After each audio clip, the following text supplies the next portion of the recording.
Garrett launches one to left. Welcome back. See you later. 3-0 Nationals. Oh, Stone Garrett, good for you, buddy. Enjoy the light show. Hey guys, thank you for watching. If you like what you see, hit that like and subscribe button. It'll help us keep doing this. We offer exclusive content at getbetterlessons.com, as well as the opportunity for you to be a part of these videos. We think it's really cool. We hope you join us. Thanks. All right, let's do this thing. First of all, thank you for coming on here. Basically, it's just for people to get to know you and kind of see what they can learn from you. And baseball, I think it's been something big in my career, is just talking to teammates. So I kind of wanted to bring people in on that experience a little bit. Yeah. But this is Stone Garrett. Tell people kind of where you're from and just a little bit about you. Yeah, I'm from just outside of Houston, Texas, a place called Sugar Land, like 30 minutes outside of Houston. Drafted by the Marlins in 2014 with scholarship to Rice. Was with them until right after COVID. So spent a lot of years in their minor league system, and then got picked up by the Diamondbacks in 21. And then I was with them in 21 in Amarillo, AA, and then 22 in AAA at Reno, and then I made my debut in August with the Diamondbacks. Then got let go by them, and then picked up by the Nationals last year, so 2023, and pretty much spent all year in the big leagues. And then 24, pretty much all AAA, and then the last week, the big leagues. Awesome. Well, I was happy to see you get back. So there's a story out there about you going into real estate after the 2020 season. What happened there? So I got my license, my real estate license. I was dating a girl at the time. She had a real estate license, and she was like, "Hey, this would be a great thing for you to do in the off season." Right. So I got my real estate license in the off season of 2019, and then I was like, I'm just gonna do this in the off season. And then 2020 hits, and what happens? We go to spring training for 2 weeks, and then COVID. So I was like, okay, can't play baseball. I might as well sell houses. Right. So I'm selling houses all COVID, and then my contract expires with the Marlins. My minor league contract is up. Spent too much time in the minor leagues with them. I've been there. Yeah, don't have a job, and teams are they're like, we can't go on your past season. You didn't have a season. So I was just doing real estate. Spring training rolls around, right before February rolls around. I was signed to an independent ball team, the minors. Right. So I was like, all right, I'll do that, but that's not until April. So I go on LinkedIn, and I have a message. I don't know why I created a LinkedIn. I don't know why, but I'm glad I did. I have a message from my first year video guy, so 2014, Gulf Coast League, GCL, right. Dan Boderica. He was like, hey, glad to see you're doing well. Glad to see you're doing real estate now. I was like, Dan, I'm doing real estate, but I still feel like I can compete. Yeah. Double A or a higher level. I saw COVID. I saw some guys I played against play in the big leagues. I was like, dude, I played against these guys. I'm just as good as them. So I was like, Dan, if you know of anybody, he was with the Guardians at the time. If you know of anybody offering a job, please put my name in there. Yeah. See what I can find up. So he reaches out to another guy that used to be with the Marlins, and he happened to be at the Diamondbacks at the time. And he put in a good word for me, and 3 days later, no way, I'm going to spring training in a week. Dude, that's awesome. If I have LinkedIn, who knows? LinkedIn getting people jobs, dude. You're not the only guy I know that got a job off LinkedIn. I mean, it's crazy. It really is. It really is. Dude, I mean, that's an awesome story. What do you think, what do you think, I'm spinning here. I don't know where I want to go next, but, were you excited when you got with Amarillo and thinking okay, this is my chance to get back to the big leagues? Or did you think I don't know where I'm going to go? When you signed, did you think you were going to be at high A? Did you think you were going to be double A? Did you have any idea about that? I had no idea. They were like, hey, we don't know where you're going to go, but you got to bang. You got to hit. And right. For the first time in my career, that was the first time they were like, hey, you got to bang. Like, we want doubles, homers, and triples out of you. You hit them. And something just clicked. Like, something clicked in my brain. I was like, oh, like, okay. They're okay with me striking out. As long as Okay. for power. Right. And, like, my organization before that, it was like, hey, we're going to hit backside line drives to second base. And it's like, a guy like me, I'm not the fastest guy in the world. Like, I'm decently, whatever. But, like, I need to be hitting doubles and Sure. homers. Not spring training, working on hit and runs. Right. So once they said, hey, we need you to bang, I was like, okay. Like, I'm just all right. And Right. then I got there, spring training, and everybody's banging. So I'm like, oh, okay, you need to bang. And I had no idea where I was going to go. They tried to put me at first base, and this is so funny. They tried to put me at first base. And one of my good friends now, Tommy Henry, was like, dude, honestly, like, when I saw you at first base, I thought you were like a college senior sign, because, like, you were just terrible over there. And I was like, yeah, I know. That was my first time ever. It was just so funny, but, like, That's awesome. First base didn't stick. Yeah. I went to Amarillo just happy that I had a job. Of course. Yeah, I had a job, and then, like, I had zero expectations. I was like, dude, I'm just going to show up and play every day. Yeah. Amarillo was good. We had a great team. Like, all the guys were cool. First time having Mondays off, so we would just hit golf. Like, Yeah. Oh, yeah. Great setup there, too, by the way. great setup. What do you think? There's a big discussion. What do you think the golf swing messes up your baseball swing thing? What do you got on that? Well, you see my golf swing. It's not going to mess up my baseball swing. And I just tell myself, like, it's not going to mess up my baseball swing because I love golf. So it's like, dude, I'm not. I mean, I don't think it does. I think it's. I mean, personally, I'm not a hitter, but I see you guys out there hitting all the time, and then 2 days later you're hitting home runs in the game. So Exactly. I think it loosens up the body. I think Right. It opens up the back, works on the hips, relaxes the mind. I think it's great for the baseball game. But yeah, I just took my first lesson the other day, and we were working on like. There we go. There we go. I take it from like straight inside, but we were working on taking it straight back. Yeah, getting a little more shoulder rotation in there. Dude, that's awesome. Yeah, I mean, that's a big discussion for whatever reason. I don't understand it. I justify it by, like, I throw right-handed, I golf left-handed, I get that counter rotation, a little bit of an arm care thing, something like that. So you talked about when you got to Amarillo and it just kind of freed you up, just going to hit bombs and be aggressive. Is that a change basically as an organizational approach maybe with the Diamondbacks compared to the Marlins, or is that just like kind of where the game's going? I think I don't want to crap on anybody here, but I mean, I get it. Just like, do you think that's kind of where the game's going though? I'm seeing where the game was going. Right, but kind of everybody's there now. Yeah, so they're maybe like a year or two ahead of my old organization before that, and they're like, hey, you're a guy that's gonna have to hit for power. Like, we need you to hit for Right. power. So like, I remember them saying that and it just clicked in my head. It clicked in my head, and I was like, okay.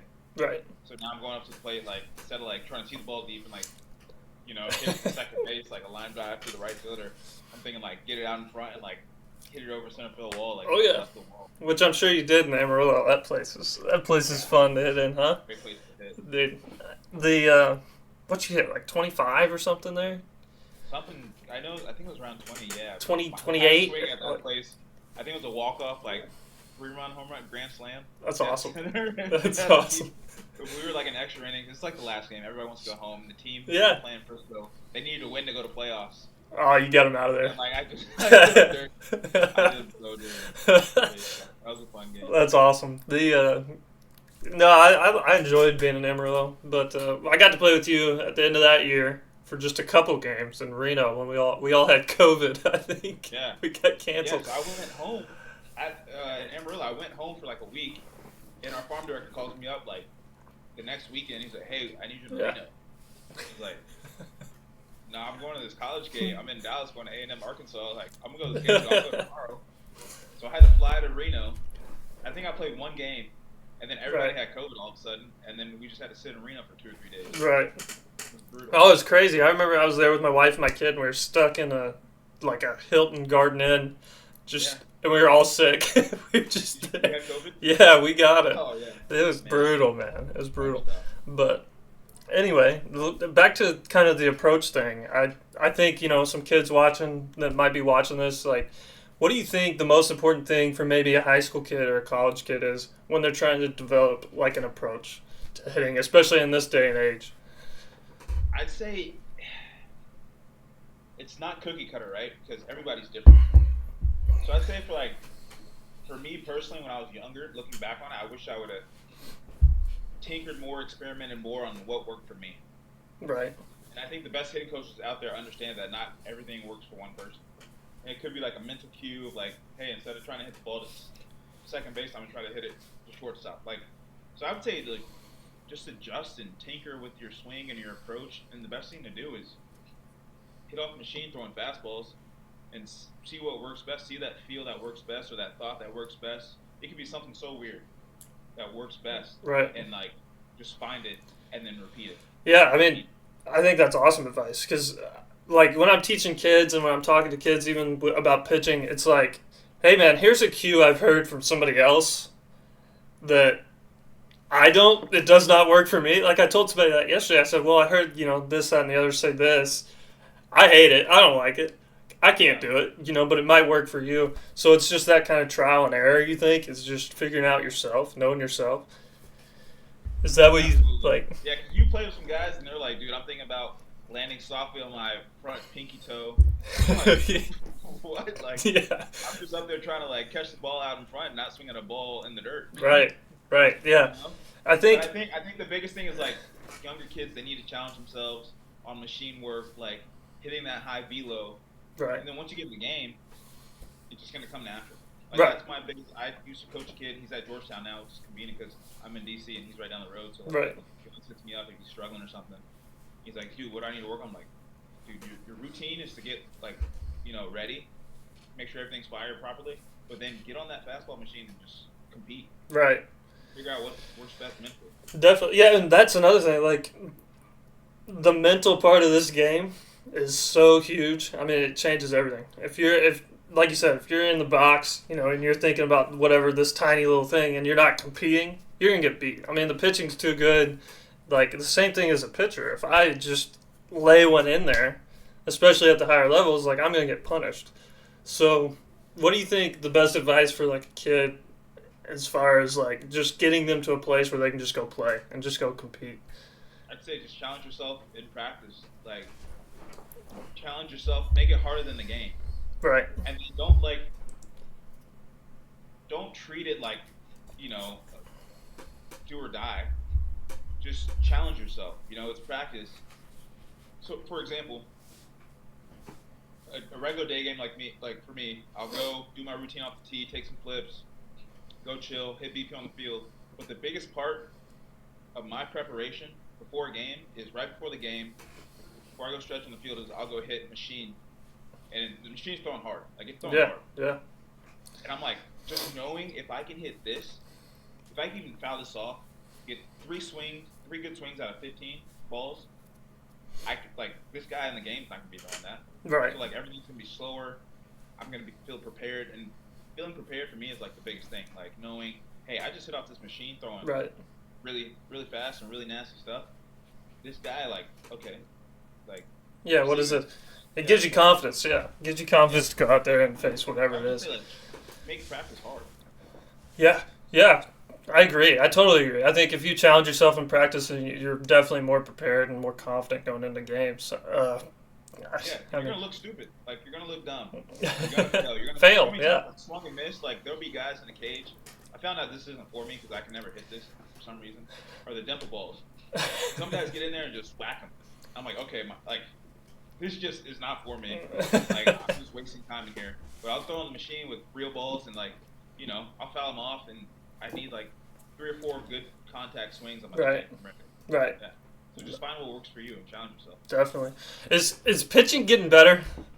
Since, you've been in professional baseball since 2014. Is it getting better? We had this conversation towards the end of the year, and it's like, is pitching getting better or are we getting worse?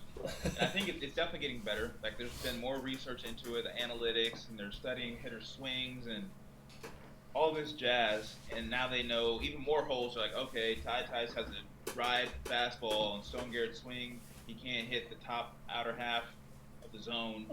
So let's just throw it there 20 times a game. Right. or let's throw this 30,000 RPM slider. Just put it on the inner, half, and it's gonna end up in the third base dugout. Yeah. Like, yeah. I mean, I think so. That's the whole analytics thing. I think it is making people a lot better.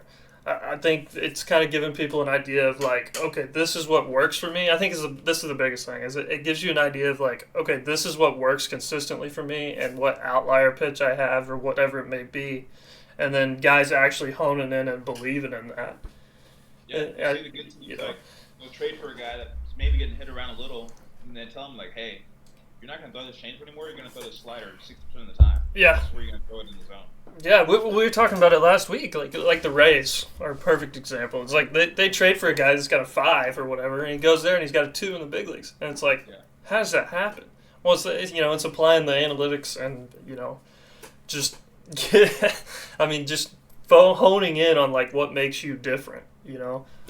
But anyway, you think it is getting better though? Absolutely, no doubt. That's your final answer on that. Yeah.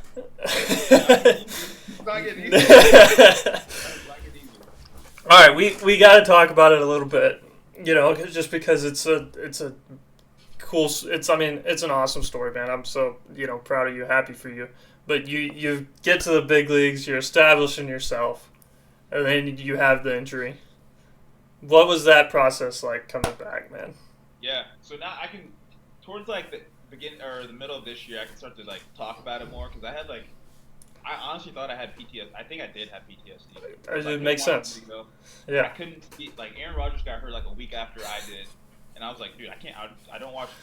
When there's a video out now of somebody getting hurt, I can't watch it. Right. I legit cannot watch it. I scroll past it. I don't blame you. Yeah, I don't do it. But yeah, I was having a great month, and then go to Yankee Stadium, and I get injured, break my leg, like 4 different places: my shin, my ankle, deltoid ligament, cartilage. Get tight ropes through it, some screws, some stitches, all this jazz. Ugh. And then go through the recovery phase. You're sitting there, you can't walk, you're in pain.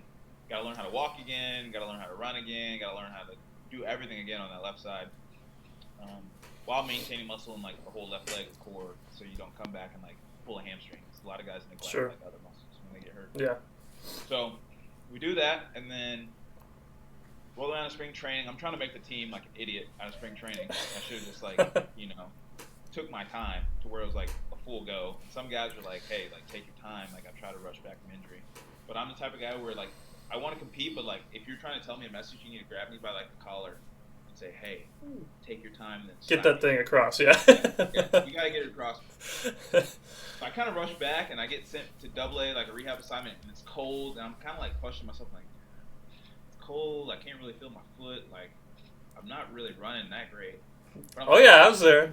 And I get sent to AAA for like they're like we're gonna send you to warmer weather because I was in Erie. And it's like 37 degrees and raining. They're like, we're going to send you warm weather. Like, here's Minnesota, St. Paul. And it's like 40 degrees now, still drizzling. And I'm like, oh my gosh. And then I got option. I was like, okay, this is great. I don't feel good. Now I'm in AAA. And I was like, you got to push through it now. Yeah. And I didn't feel good honestly, I didn't feel great until like July, August, like when it started to really heat up in Rochester. Yeah. It's humid. When everybody's complaining about like heat, I was like, oh my gosh, this feels great. Like, right.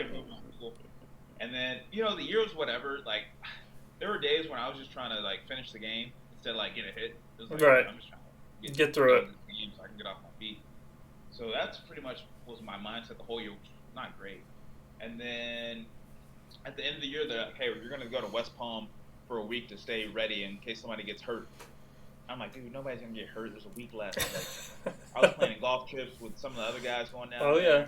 Like we're gonna golf here, then go to the beach on the third day, and then I'm in the airport. I'm in Baltimore. I'm on my layover flight from Rochester. Oh, you didn't get down there? No. So I'm in Baltimore, and Matt Lee Croy, the manager, AAA, calls me and is like, hey, what are you doing? I'm like, I'm in Baltimore on my layover, like going to West Palm for the week. Like, sure. What you told me to do? He's like, nah, you're going to DC. I was like, okay. Like, all right. Like, okay. Like, that's awesome. I guess, So I had to fly to West Palm, get my bag. So fly to West Palm, get my bag, spend the night, fly straight back to DC the next day. There was an off day, and then I didn't end up playing until like I think it was Friday, Saturday, something like that. And then, sure enough, first at bat back, home run. Oh my gosh! A couple more hits after that game. It was a great game. It was like, man. But when I hit that homer, man, when I say I blacked out, running around, I don't remember much. I do not. Yeah, remember man. much. I remember hitting it. I knew it was gone. The best ball I've hit all year. I like screamed. I just let it all out. As you should. I blacked out. That's awesome, man. I mean, I usually don't text people, like when they do something. It's baseball. It's our job. At a certain point, it's just like that's kind of just what we do. But I texted you that night. I was like, man, congrats. That's awesome. Because I mean, it was really cool for me, rooting for you and seeing you back up there, and then boom. I mean, it was awesome, man. It was awesome. I think a lot of people feel that way. Yeah, but that was insane. My phone blew up like I debuted all. Oh, I'm sure. Yeah. That's why I don't text people, because you know how it is. Like you do something like that, but that was pretty cool though. Yeah, that was pretty.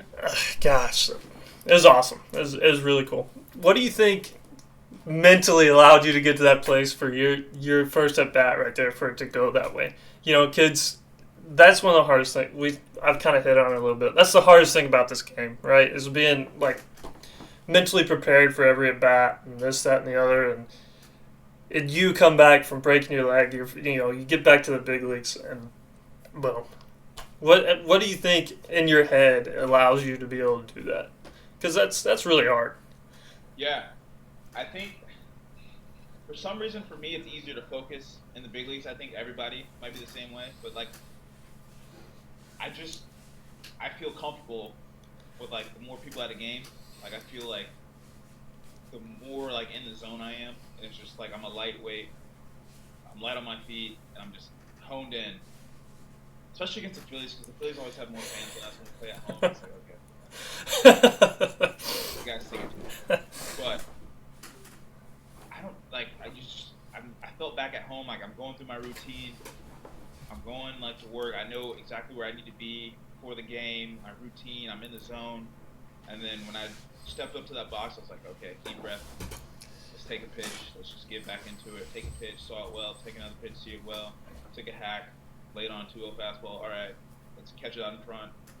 Saw some more pitches, and I felt good, and then, bam. Happy. Like, oh. Yeah. It felt great because the games have another speed in the big leagues, and you have to be on top of everything. Right. And just knowing that, and going through my routine and feeling comfortable, being there again, what feels like home. Right. It just, that brings out the best. That's awesome, man. That's awesome. One thing I admire about you too is the ability to be the same guy kind of every day. And I don't think.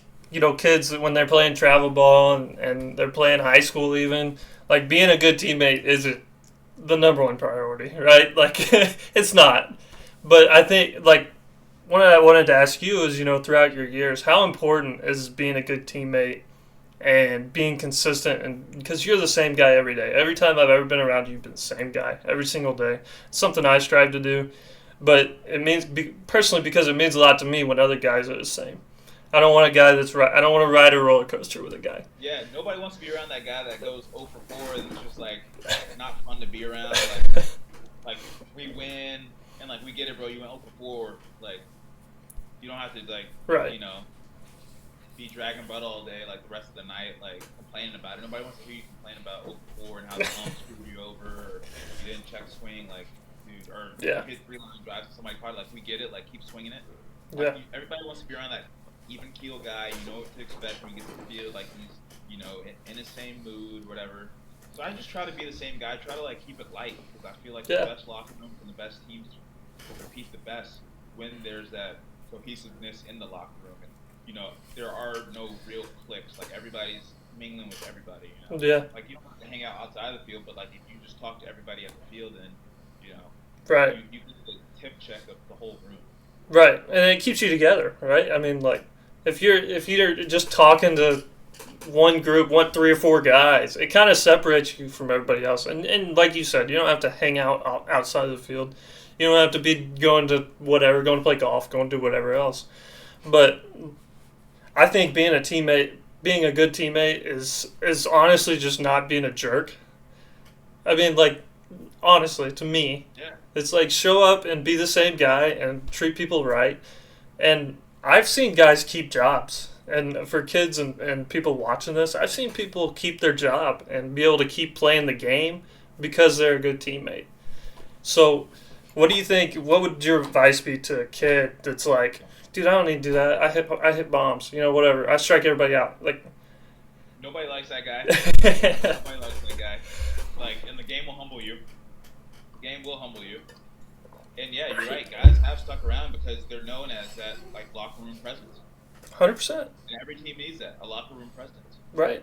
And then all of a sudden something clicks and they're a dude. And you're like, he's here and he's competing and he's doing well because he was a good dude. He was a good guy to have around the clubhouse. Absolutely. He's a great guy, kept the locker room light. Yeah. Nice to everybody, said what's up to everybody every single day. And then he got his opportunity to perform. And I was like, oh, shoot. He's great for our locker room, and now we know we can trust him to go out there and get it done. Yeah, and I think kids really have a lot to learn from that because I mean, like I said, you never know. In this game, at some point, you're gonna get humbled. Things are gonna happen, and how are you gonna respond from that? Are you gonna if you're all about yourself and you're all about like, oh that like I'm going to be this or I'm gonna hit home runs and then you don't. Like, what do you have to fall back on if you're kind of a jerk to everybody? Right. I mean, anyway, that's kind of my spiel on that. I wanted to get your take. Yeah. I think it's really important. So, I think being a good teammate is and we had a great locker room this year. I thought in Rochester especially it was a lot of fun. Dude, he's awesome. He is. But anyway, what do you think? So we were talking about this in my last interview, and it was kind of like how the game is growing or not growing, the rule changes with the pitch clock. What's your take on the pitch clock? I don't mind it anymore. Like, you adapt to it. Like, yeah, guys get screwed over, but it speeds up the game, which is cool. Like, when there's a 2.5 hour game, like, okay, we're out of here by 9:30. Right. Sweet. I don't know, like, the side of it to where, like, pitchers' arm injuries. Like, I don't know that side, but, like, from just the pace of play, I like it. Yeah, I mean, I'm a reliever. I like the shorter games, but I mean, there definitely has been an uptake in arm injuries. I think it's good for the game overall. It's kind of an all-encompassing thing. I think it is good for the game, but it is what it is. Hopefully it seems like fans like it. Which is the big deal. Is it's shortening the game. Yeah. I have seen some fans say like I can only drink 7 beers now instead of like. Right. Yeah, you gotta cut it off at the 7th inning. Yeah. Yeah, it may not be the worst thing. It's interesting because what do you think? I don't know how to put it, but what do you think MLB or maybe, obviously we have this World Series Yankees-Dodgers and it's huge and we get all the ratings and all this, but how do you think we could do a better job maybe growing the game and get more people into it? That's a great question. Man. I don't know. I really don't know. When I was a kid, when we were kids. More guys need to get on TikTok, maybe. Yeah. Content creators. Yeah. I think the Savannah Bananas are growing that side of the game, but that's certainly part of it. But I think for baseball, you have to be able to understand kind of about the game to really enjoy it. Yeah. And that's something that like I get it. Like if you don't know what's going on, I know I watched. People are gonna hate me for this, but I've watched soccer, and I don't get it. Like, it's the most popular sport in the world, but I don't get it personally, and I don't watch it. So I think that might be part of it, right? Like, I don't know. I think it's getting better. I think for the longest, like, even based on like uniforms, like until like a couple years ago, you couldn't have multicolored cleats or whatever. Right. Now everybody's wearing like whatever. Be a blue and white team, they're wearing purple. Yeah. So like, so it's growing the game. Like kids want to be swaggy. Yeah. So I feel like it is getting more personable. But I don't know. I honestly don't know. Like, Right. I have another theory. Like when we were kids, like everybody I knew, at least in small town Arkansas and kind of here, is like everybody played baseball. Like we played t-ball with like everybody in our town. Like everybody was there playing, and whether they played in high school or farther or not, it like everybody had that kind of start in baseball. It doesn't seem quite like that anymore. Is it? Is it like? So that tells me that maybe the parents aren't necessarily as into it as I don't know. maybe What are. are you seeing? 'Cause I don't have a kid. You have a kid. And yeah, by the way, this is my kid's favorite player, or one of them. You know, you and Brady. He holds me accountable. He does. You need to tell that story. What did he say? I think he said, you need to hit better, or you need to swing better. What did he something? It's like a cold. I struck out like 3 times. It's like he watches you, man. Yeah. He watches you and Brady. He could come home and tell me everything that happened in both of your at bats. Yeah. Every single day. But which is the my home run when I got called back up. yeah. Show him? Oh yeah. All right. Oh yeah. All right. Dude, he's fired up. He wants me to call you every time we go golfing. He's like, "Where's Stone?" Oh man, he's gonna be a good golfer. He loves it. That's for sure. But yeah, man, for me, I think a lot of people aren't getting these kids in. Like we have, I see people around different other parents, and they're not getting their kids in at 4 or 5 years old, like it used to be, especially around here. And I mean, that could be different in other places. But What sports do they put in? there's a lot of soccer, which is fine, But like, I'm a baseball player. I care about the game of baseball, but it's just not as much like, okay, you're 5 years old, you're gonna go play t-ball. You know what I mean? Yeah. But Yeah, that's interesting. it is interesting. Here's the question: what kind of role, So there's some parents that I know will watch this, and what do you think the best thing a parent can do, kind of growing up to help put you in a position to succeed their kids? What's your advice to maybe parents watching this and wanting to help their kids get to where you are, where we've been? My dad was great. He gave me every opportunity to play this game, and everything I needed to play, he gave to me in every resource. But the best thing he ever did was not shove it down my throat. Right. I saw some parents that would yell at their kids during the game. Oh my gosh, my dad yelled at me during a game. Like, baseball's already hard enough. Like, if he yelled at me during a game, I wouldn't be playing baseball. I wouldn't want to play baseball in high school. Like, it's like, what fun is this where I'm trying to face 90 miles an hour with like a breaking ball? I'm trying to hit this, and my dad's over my shoulder yelling at me through the gate. Yeah. Like, come on, man. You're not gonna want to continue. Yeah. The best thing he ever did was just let me play, and then after the game, he like a very subtle what were you thinking here? Blah blah blah. Trying to pick my brain. So Right. don't be an overbearing parent, because like, why would your son or daughter want to play that sport when they're facing pressure? They already want to perform. Or maybe they don't even want to. It's only gonna get worse as you go up to the pressure. They don't want to be there. They're only there because you put them in that sport, and maybe they like something else better. And now you're yelling at them. Right. Now they have to sit in the car on the way home, and they know you're gonna, bear down. Right. So yeah, stay away from that. Yeah, just let them be. I totally agree. I mean, baseball's, you gotta have fun. If you're not gonna have fun, you're gonna fail too much and hate it. I mean, I think maybe around high school, junior high is hey, Jimmy, if this is really what you want to do, let's get in the weight room a little bit more. Let's practice a little bit more. If this is what you want to do. Right. Just supporting him, and with my dad, it was kind of he didn't really get mad at me if I went over or I gave up some runs or whatever it was. He would get mad when I would get frustrated with myself and take it hard, and I mean, I would be mad and not talk, and like after games, I wouldn't show it in the dugout or whatever. Well, sometimes I would. Yeah. If my high school coach is watching this, he would disagree, but it's he would get mad because I wasn't enjoying it. He's like, you don't know how long you're gonna play this game. Luckily I've been able to play, a decade past then, decade plus, right. But it's not given to you. You need to enjoy it. It's like anything else in life, it's a little bit of perspective. Right, yeah. My dad would only be yo, you're getting mad on the field, that's not you, just get back to you. Right. I totally agree. I think that's the biggest thing. You know, obviously given, and then when I say supporting, I think I mean like if the kid wants to go hit with them. You know, like don't go up to him and be like, hey, we got to hit today.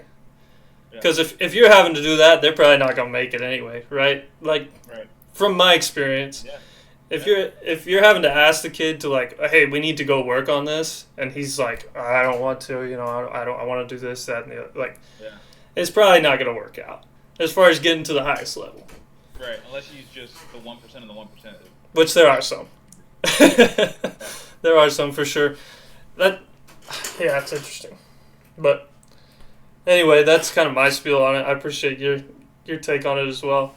I really my whole goal with this thing is to, you know, help kids, you know, kind of get to where and see, you know, kind of where we went wrong, where, you know, things we could have done better. So what kind of I don't even know how to put it. What's a mistake kind of that you've made that you would like to kind of help kids avoid? I'd say it was when I was younger, like I remember it. It was 6th grade going to 7th grade. I spent all summer playing Xbox, Call of Duty 4, Modern Warfare. Yeah. I spent all summer just playing Call of Duty. When, like, I should have been outside, like, doing something. Right. I sat in front of the TV and, like, playing. Like, I would still go to practice, like, but, like, I could have been doing way more. And that's what really sticks out. I don't know why that summer sticks out of my head, but it was, like, that summer. I feel like I wasted so much time. Do you think that's a personality thing? Because a lot of people wouldn't look back on that and even think like, oh man, I missed the opportunity to get better, right? Like, is that kind of how you look at it? Maybe. It could be, but for me, like, I feel like that's what it takes, that reflection to get to the next level. Like, hey, did I really, like, take care of my business today or last week? Like, 100%. Holding yourself accountable, right? Right. Yeah. So I'd say, like, that, and not, like, when I first got drafted, that's another big thing. When I first got drafted, I thought, like, my coaches were going to lead me to the major leagues. When really, like, it's on you. Like, find what works best for you. Like, there's not going to be a coach that has a miracle, like, drill for you to do, or they're not going to say something, like, that just clicks. Maybe they will say something that clicks, or give you a drill that clicks, but, like, hold yourself accountable and practice and adjust to where you find it, and nobody knows your body, your process better than you. Right. So get to know yourself better. I mean, like, I've always been under the, I don't know the word, but I've always thought when I'm listening to coaches, not everything they say is going to work for me. Like, and having that perspective of, like, I'm listening to everything, but I've got to be able to filter it into what works for me. You know, especially as a younger kid, like, I feel like that maybe you're listening to the coach and you're like, oh, he's not talking about me. You know what I mean? And then they, like, zone out and they're like, whatever. And then maybe they're talking about a high school coach talking about getting a bunt down. You're like, oh, I'm a 3-hole hitter. Like, I'm not bunting, you know? Yeah. And then next week comes around, you got to lay down a bunt.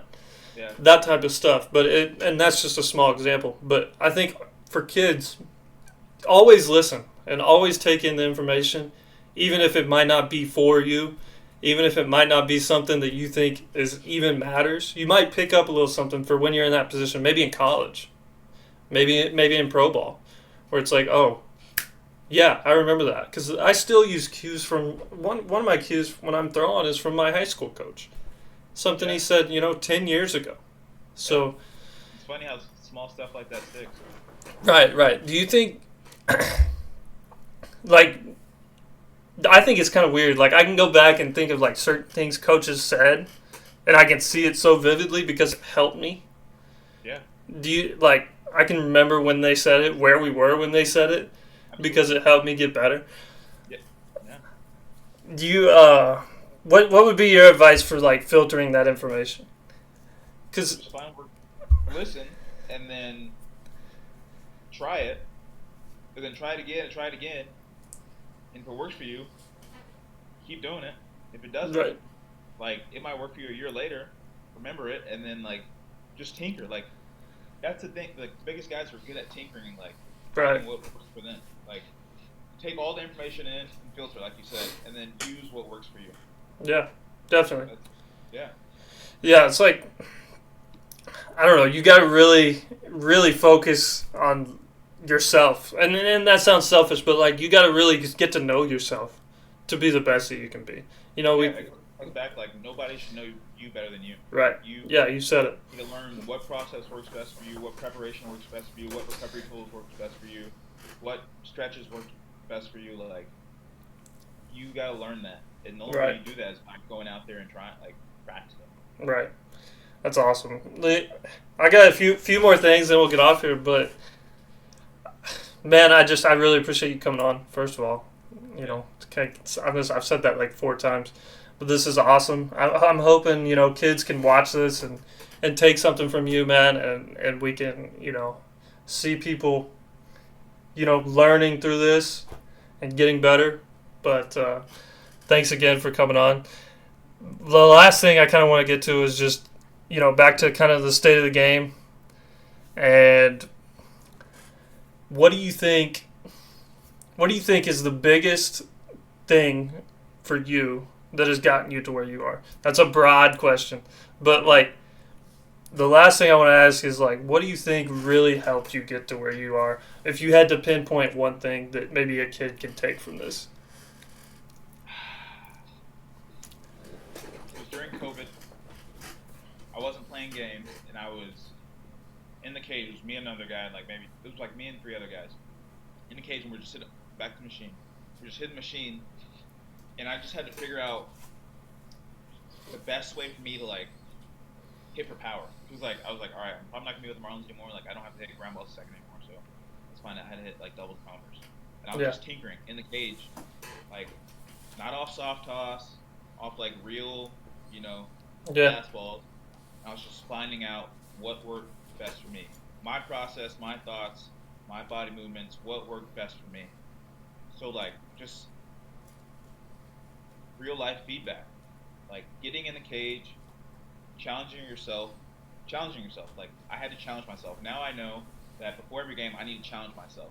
That way the game comes easier. Right. Like, I go in there with the utmost confidence.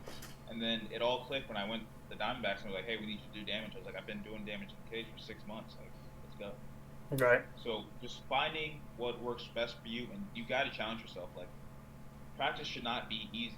Like, your coach should be hitting hard ground balls and feeling it, and then you get in the game, like, everything should be soccer. Yeah. Like, you should be facing high velo in the cage, or nasty curveballs and sliders. That way when you're in the game, the pitcher's curveball doesn't move that much. Now you're just banging. You're banging. And the fastball is not moving as much, and you're just banging. You're banging. Right. Challenge yourself in practice. Challenge yourself, you know, whenever you're getting ready for it. That's awesome, man. Well, like I said, thank you for doing this. That was a lot of fun. I appreciate you coming on here. Hopefully you guys can take something from this. But that was a lot of fun. Thank you very much. Thank you guys for watching, and we'll see you next time.